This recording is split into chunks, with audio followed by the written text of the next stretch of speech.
സൂപ്രഭയുടെയും അവസാന ഘട്ടത്തിലേക്ക് ശ്രീ ആനത്തലവട്ടം ശ്രീ CR നീലാണ്ടൻ്റെ വിമർശനം നയം തന്നെയില്ല. അദ്ദേഹം ചൂണ്ടിക്കാട്ടുകയുണ്ടായി ഓരോ കാര്യങ്ങളിലും. പിന്നെയാണ് ഈ നയവും അതിനെ മറികടക്കുന്ന ഉദ്യോഗസ്ഥരുമെന്ന താങ്കളുടെ തരംതിരിവ് ചോദ്യം ചെയ്യപ്പെടുന്നത്. ഈ ഗവൺമെൻറ് നയം സാധാരണ ജനങ്ങൾക്കും നാടിനും സംരക്ഷണം കൊടുക്കുന്ന അവരുടെ ജീവിതം മെച്ചപ്പെടുത്താനുള്ളതാണ് നയം. ആ നയം എപ്പോഴെല്ലാം കമ്മ്യൂണിസ്റ്റുകൾ അധികാരത്തിൽ വന്ന് എടുത്തിട്ടുണ്ടോ അപ്പോഴൊക്കെ ഈ ധനികവർഗ താല്പര്യത്തിന് വേണ്ടി ജാതിമത ശക്തികളുടെ താല്പര്യത്തിന് വേണ്ടി പോലീസ് ചില നിലപാടുകൾ സ്വീകരിച്ച അനുഭവം കേരളത്തിലുണ്ട്. 57 ഗവൺമെൻറ് ഓർമ്മയുണ്ടല്ലോ. പോലീസ് മർദ്ദനായുധമല്ല, ജനങ്ങളെ തല്ലി ഒതുക്കാനുള്ളതല്ല, തൊഴിലാളി സമരങ്ങളെ അടിച്ചമർത്താനുള്ളതല്ല, മുതലാളിമാരുടെ ഗുണ്ടപ്പണി ചെയ്യലല്ല പോലീസിൻ്റെ പണി എന്ന് EMS നമ്പൂതിരിപ്പാട് പറഞ്ഞപ്പോൾ കള്ളന്മാരെയും കൊലപാതകളെയും വിളിച്ചിട്ട് വാഴയ്ക്കാപ്പവും ചായയും വാങ്ങിച്ചു കൊടുത്ത് കസേരയും ഇട്ട് കൊടുത്ത് EMSൻ്റെ നയം ഇതാണെന്ന് പറഞ്ഞ് അതിനെ വികൃതമാക്കിയ പോലീസിനെ നമ്മൾ കണ്ടതാണ് കേരളത്തിൽ. ഇടതുപക്ഷ മുന്നണി ഗവൺമെൻറ് കേരളത്തിലെ ജനങ്ങൾക്ക് അനുകൂലമായ ചില നിലപാടുകൾ സ്വീകരിക്കുമ്പോൾ ആ ഗവൺമെൻറ് വികൃതമാക്കാൻ ഇതുപോലുള്ള സംഭവങ്ങളുണ്ടാക്കി അതിനെ വഷളാക്കാനുള്ള ശ്രമം പോലീസും പല ഉദ്യോഗസ്ഥന്മാരും നടക്കുന്നുള്ള കാര്യമൊക്കെ ഞങ്ങൾക്കറിയാം. അതിനെ കണ്ടെത്തി അവരുടെ പേരിൽ ഉചിതമായ നടപടികൾ സ്വീകരിക്കും. ഇവിടെ കോൺഗ്രസിൻ്റെ ചില സ്നേഹിതന്മാർ ഇപ്പോൾ നടക്കുന്ന ഭീകരവാഴ്ചയെക്കുറിച്ച് മാവോയിസ്റ്റുകളെ കൊല ചെയ്യുന്നതിനെക്കുറിച്ചൊക്കെ പറയുണ്ടായി. ഇവിടെ നിലമ്പൂരിൽ നടന്ന കൊലപാതകത്തെക്കുറിച്ച് തത്സമയം അപ്പോൾ തന്നെ അന്വേഷണത്തിന് ഉത്തരവിട്ടിട്ടുണ്ട്. പോലീസുകാർ എന്തെങ്കിലും വീഴ്ച വരുത്തിയിട്ടുണ്ടോ ഇല്ലേ എന്നുള്ള കണ്ടെത്തുന്നതിന്. അതേസമയം അടിയന്തരാവസ്ഥയുടെ കാളരാത്രിയിൽ വർഗീസിനെ പോലുള്ള ചെറുപ്പക്കാരെയും ആ 100 കണക്കിന് മറ്റ് ചെറുപ്പക്കാരെയും കൊണ്ടുപോയി കക്കയം കാമ്പൂരിലുള്ള ക്യാമ്പിൽ കൊണ്ട് പീഡിപ്പിച്ച് കൊന്ന ഭരണം നടത്തിയ പാർട്ടിയാണ് ശ്രീ ഉണ്ണിത്താൻ്റെ പാർട്ടി, ഫിറോസിൻ്റെ പാർട്ടി എന്ന കാര്യം മറക്കരുത്. ഇവിടെ എൻ്റെ സ്നേഹിതൻ പത്മകുമാർ ഇപ്പം ദേശസ്നേഹത്തെക്കുറിച്ച് വലിയ പ്രസംഗം നടത്തുന്നു. കമ്മ്യൂണിസ്റ്റുകാർ മറ്റു രാജ്യങ്ങളിൽ പോയാൽ അവരിവിടെ ദേശീയഗാനത്തെ എതിർക്കുന്നുവെന്ന്. കമ്മ്യൂണിസ്റ്റുകാർ എതിർത്തിട്ടേ ഇല്ല. ദേശീയഗാനത്തെ മാനിക്കുന്നു, അതിനെ ആദരിക്കുന്നു. സ്വാതന്ത്ര്യ സമരത്തിൽ പങ്കെടുക്കുന്നതിൽ സ്വാതന്ത്ര്യ സമരത്തിന് സംഭാവന ചെയ്ത പാർട്ടികൾ വ്യക്തികളിൽ പെടുന്നവരാണ് കമ്മ്യൂണിസ്റ്റുകാരും. RSSന് എന്ത് സംഭാവനയാണ് ഉള്ളത്? മഹാത്മാഗാന്ധിയെ വെടിവെച്ച് കൊന്ന പാരമ്പര്യമല്ലേ ഉള്ളത്? അവർക്കെങ്ങനെയാണ് ഈ ദേശീയഗാനത്തെക്കുറിച്ച് ഇപ്പോൾ വലിയ മതിപ്പ് തോന്നിയെന്നുള്ള കാര്യത്തിൽ എനിക്ക് അത്ഭുതം തോന്നുകയാണ്. നന്നായി ഇപ്പോഴെങ്കിലും ദേശീയഗാനത്തെക്കുറിച്ച് RSSനൊരു മതിപ്പ് തോന്നിയല്ലോ. ഗാന്ധിജിയുടെ പ്രതിമ ബ്രിട്ടനിൽ സ്ഥാപിക്കുന്നത്, ഇവിടെ ഗാന്ധിജിയെ കൊന്ന കൊലപാതകി നാഥറാം വിനായക ഗോഡ്സെയുടെ പ്രതിമ സ്ഥാപിക്കുന്ന പാർട്ടിയാണ് RSS. അവർ വന്ന് ദേശസ്നേഹത്തെക്കുറിച്ചെല്ലാം പ്രസംഗിക്കുന്ന കേട്ടുകൊണ്ടിരിക്കാൻ നല്ല തമാശയാണ്. ഇവിടെ ഈ ഗവൺമെൻറ് പോലീസുകാരെ വഴിവിട്ട് നിലപാട് സ്വീകരിച്ചാൽ ആ നിലപാടിന് പരിഹാരം കാണാനുള്ള എല്ലാ നടപടികളും എടുക്കും. ആ 57 ഗവൺമെൻറ്റിനെ തകർക്കാൻ ജാതിമത ശക്തികൾ വിമോചന സമരം സംഘടിപ്പിക്കുന്നതിന് സഹായകമായി പോലീസ് മർദ്ദനവും ഇതേപോലുള്ള പെരുമാറ്റങ്ങളുമാണ് ഉപയോഗിച്ചതെങ്കിൽ ഈ ഗവൺമെൻറ് സ്വീകരിക്കുന്ന നടപടികളെ തകർക്കാനും ഗവൺമെൻറ്റിനെ തകർക്കാനും ഈ ജാതിമത പിന്തിരിപ്പൻ ശക്തികളുടെയും RSSൻ്റെയും പിന്തുണയോടുകൂടി ചില പോലീസുകാർ കളിക്കുന്നുണ്ടാവാം. ആ കളി ദീർഘകാലം കൊണ്ടുപോകാൻ സാധിക്കില്ല.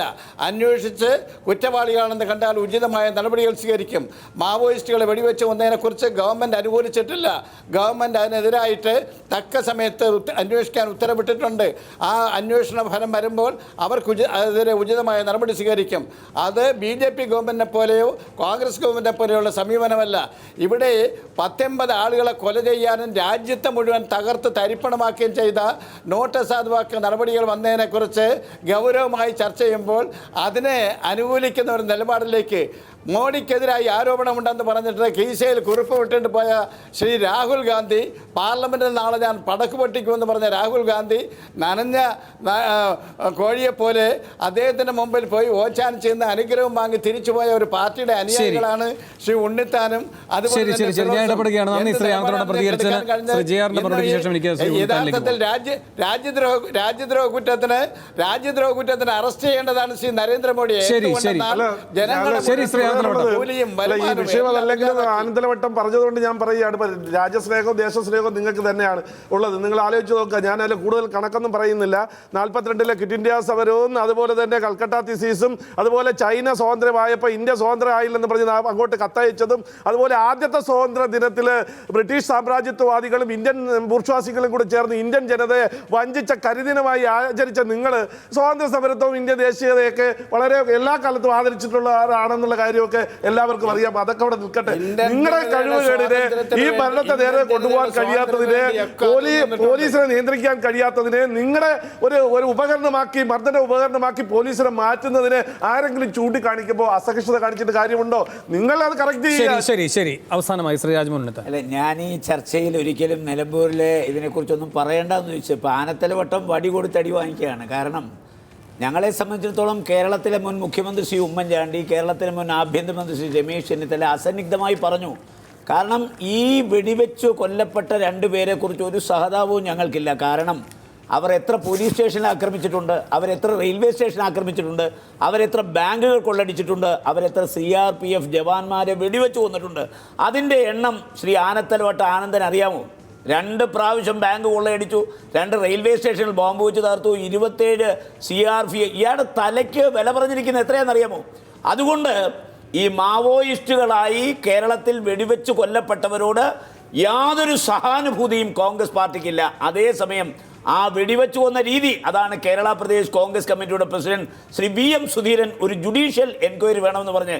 എന്തുകൊണ്ടാണ് അത്? നരേന്ദ്രമോദിയുടെ ആളുകൾ വടക്കേ ഇന്ത്യയിൽ ചെയ്യുന്ന പോലെ ഫേക്ക് എൻകൗണ്ടർ ആണെന്ന്, അവർ കീഴടങ്ങാൻ തയ്യാറാണെന്ന് പറഞ്ഞതിന് ശേഷം അവരെ വെടിവെച്ച് കൊന്നു എന്നാണ്. അതിൻ്റെ രേഖകൾ അല്ലെങ്കിൽ അതിൻ്റെ ചിത്രങ്ങൾ, അതുമായി ബന്ധപ്പെട്ട കാര്യങ്ങൾ പുറത്തു വിടുമെന്നൊക്കെ പറഞ്ഞു. അത് പുറത്തൊന്നും വിടുന്നില്ല. അപ്പോൾ ഇന്നും ദുരൂഹത നിലനിൽക്കുന്നു. ആ ദുരൂഹത മാറ്റണമെങ്കിൽ ഒരു ജുഡീഷ്യൽ അന്വേഷണം വേണം. ഞാനൊരു കാര്യം കൂടി പറയാം. ഇവിടെ ഇപ്പോൾ രാഹുൽ ഗാന്ധിക്ക് അദ്ദേഹം പരിഹസിക്കാനുള്ള കാര്യം, ഈ പറയപ്പെടുന്ന രാഹുൽ ഗാന്ധിയുടെ പിന്നിൽ പോയി ദിവസവും സീതാറാം യെച്ചൂരി നിൽക്കുന്നത് നമ്മൾ ഈ ചാനലിലൂടെ കാണുന്നതാണ്. അത്ര കൊള്ളരുതാത്തവൻ്റെ ഒരു കുറവിൽ എന്തായാലും യെച്ചൂരി പോവില്ലല്ലോ. ഇവിടെ ഇവർ 2 പേരും ഒരു ഉദാഹരണം പറഞ്ഞുകൊണ്ട് ഞാൻ ഉദാഹരണം പറയാം. ഈ പോലീസിനെ ഈ അടുത്ത കാലത്ത് ഞങ്ങളുടെ കൊല്ലത്ത് ഒരു മന്ത്രി മെസ്സിക്കുട്ടിയമ്മയുടെ പേഴ്സണൽ സ്റ്റാഫിൽ രാമഭദ്രൻ വധക്കേസിൽ ഒരു പ്രതിയെ പിടിച്ചു. CBI അറസ്റ്റ് ചെയ്തു, കോടതി ഹാജരാക്കി, 14 ദിവസം ഇത് ചെയ്തപ്പോൾ ഞാൻ ഒരു മാർക്സിസ്റ്റ് നേതാവിനോട് പറഞ്ഞു, അയാളെ ആ മന്ത്രിയോട് പറഞ്ഞു സ്റ്റാഫിൽ നിന്ന് ഒഴിവാണം. അപ്പോൾ അങ്ങേര് പറഞ്ഞ മറുപടി എന്താണെന്നറിയോ? 4 പേരെ കൊന്നെന്ന് പറഞ്ഞ ആളാ കേരളത്തിലെ പിന്നെ വിദ്യുച്ഛക്തി മന്ത്രി. ആദ്യം അയാളെ പുറത്താക്കട്ടെ, പിന്നെ ഒരാളെ കൊന്ന ആളെ മന്ത്രിയുടെ സ്റ്റാഫിൽ നിന്ന് പുറത്താക്കാം. അപ്പം ഇതൊക്കെയാണ് നിങ്ങൾ ജനങ്ങൾക്ക് കാണിച്ചു കൊടുക്കുന്ന മാതൃക. 1, 2, 3, 4 എന്ന് പറഞ്ഞ് ഒരു എക്സ്ട്രാ ജുഡീഷ്യൽ കൺഫെക്ഷൻ നടത്തിയ ആളുകളെ നിങ്ങൾ മന്ത്രിയാക്കി.